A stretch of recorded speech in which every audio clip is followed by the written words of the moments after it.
Today, we are going to learn about polymorphism in Java. The name polymorphism comes from the Greek word meaning many forms.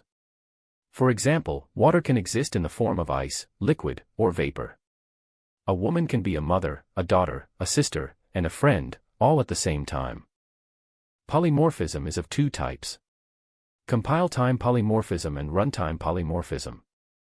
Before understanding types of polymorphism, we need to understand about method signature. A method signature is the unique identifier for a method.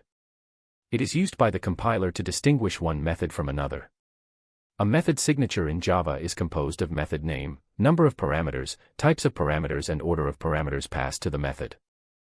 Methods that have the same name but a different number of parameters have different method signatures. Similarly, methods that have the same name but different types of parameters also have different method signatures. If the order of parameter types changes, methods is still considered to have a different method signature.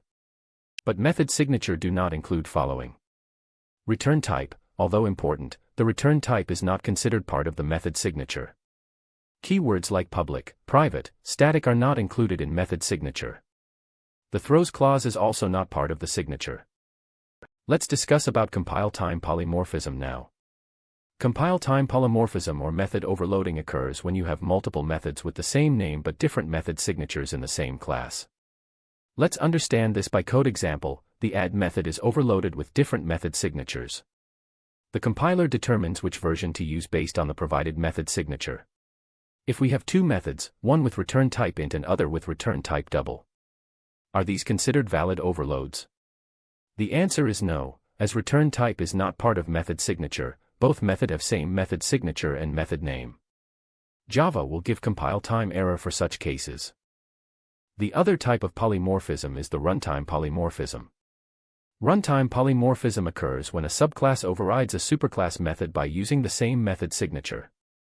This allows the JVM to determine at runtime which version of the method to execute based on the object's actual type. Let's understand this by an example. In this example, class animal is the superclass and classes dog and cat are subclasses. The dog and cat classes overrides the makeSound method of the animal class using the same method signature, enabling runtime polymorphism. In next video, we will be learning about encapsulating in Java.